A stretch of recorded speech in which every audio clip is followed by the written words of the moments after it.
Have you ever walked away from a conversation feeling off? You can't point to a single insult. Nobody raised their voice, but somehow you feel smaller than you did 5 minutes ago. You start questioning yourself. Maybe you were overreacting. Maybe you are too sensitive. Maybe everyone really does see it differently than you do. If that's ever happened to you, stay with me for the next 10 minutes. Because what happened in that conversation wasn't random. It has a name. And it's built on 3 specific phrases that quietly rewire how you see yourself, one sentence at a time. So, here's the question. How does someone change what you believe about a situation, about them, even about yourself, without you ever noticing you were being moved? They don't need to lie. They don't need to yell. They just need 3 phrases, said at the right moment, over and over.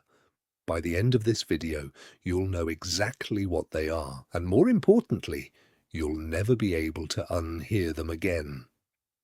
Psychologists call this pattern coercive persuasion, a slower, quieter cousin of manipulation that works by chipping away at your confidence in your own perception, rather than attacking you directly. Research on gaslighting and coercive control, including work published in journals on interpersonal psychology, shows that repeated exposure to invalidating language doesn't just annoy people, it measurably increases self-doubt and dependency on the person doing the invalidating. The brain, over time, starts outsourcing what's true to the other person instead of trusting itself. That's the mechanism. Now let's get to the 3 phrases themselves. Phrase 1, everyone thinks that, / everyone agrees with me. This manufactures false consensus. You're not just disagreeing with one person anymore, you're disagreeing with an invisible crowd. Most people will fold under imagined social pressure faster than they'll fold under one person's opinion. Phrase 2, you're too sensitive / you're overreacting. This doesn't address what you said, it reclassifies you as the problem. Instead of, is this fair? The question quietly becomes, is something wrong with me? That's the switch. Phrase 3, if you really cared about me, This ties your love, loyalty, or goodness as a person to compliance. Saying no no longer feels like a boundary. It feels like proof you're a bad partner, friend, or child. Part of why these phrases work so well is cultural. We're raised to believe that a good friend, partner, or employee is agreeable. Someone who doesn't cause friction. Someone who gives others the benefit of the doubt, even at their own expense. So when someone uses everyone agrees or you're too sensitive, they're not just attacking your logic, they're pulling on a script you were handed since childhood. Don't make things difficult, don't be the difficult one. That's exactly what makes the phrases so hard to resist. They're aimed at a value you already hold. Here's the part most people don't expect. This isn't only psychological, it's physical too. When someone invalidates your perception in real time, your nervous system reads it as a threat, not physical danger, but social danger, which the brain treats almost as seriously. Cortisol rises. Your prefrontal cortex, the part responsible for clear reasoning and pushing back, temporarily takes a back seat to your stress response. That's why, in the moment, you often can't find the words to defend yourself, and why the perfect comeback shows up 3 hours later in the shower.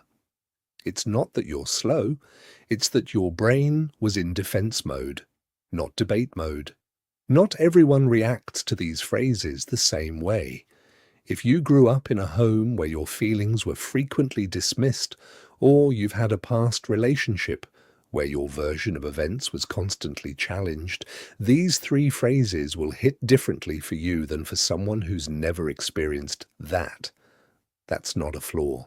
Psychologically, people who were taught early to prioritize others' comfort over their own certainty become more susceptible to phrases that exploit exactly that instinct.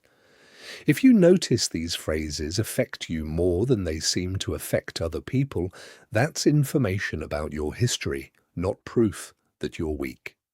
This is why one sentence from a stranger can roll off you completely, while the same sentence from someone close to you can wreck your whole day.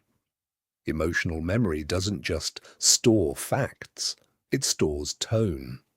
If "you're too sensitive" sounds like a voice from your childhood or an ex, your brain doesn't process it as a fresh sentence. It processes it as a rerun. The reaction you're having isn't only about the person standing in front of you right now, it's layered on top of every time you heard something like it before. Here's the turn, though, because everything up to this point can sound heavy. The fact that you feel something the moment one of these phrases is used isn't weakness, it's pattern recognition. Your brain flagged something before your conscious mind could explain why. That instinct, the "something's off" feeling, is actually a highly tuned form of self-protection that people who've been through more of this have simply had more practice sharpening. Once you can name the phrase, you take the power out of it. Everyone agrees, stops being a crowd and becomes one person's claim. "You're too sensitive" stops being a verdict and becomes a deflection. Naming it is how you get your reasoning brain back online. And if you've ever laid in bed replaying a conversation, wondering why you can't just let it go like everyone else seems to, you are not broken and you are not alone in this. This is one of the most common patterns viewers write in about. Feeling confused after a calm-sounding conversation, feeling guilty for setting a boundary, feeling like you're too much. These are shared experiences, not personal failures.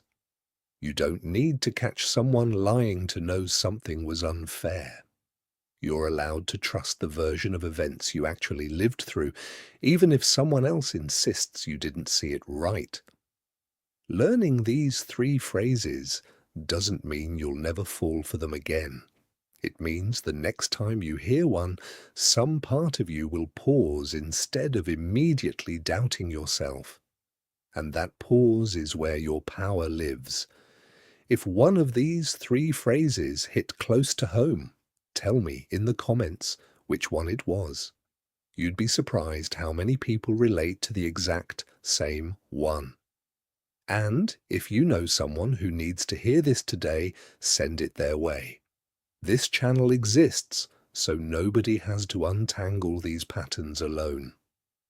If you want to go deeper into recognizing these patterns before they catch you off guard, I've put together a simple guide breaking down the most common manipulation phrases and how to respond to each one in the moment. Links in the description if you want it.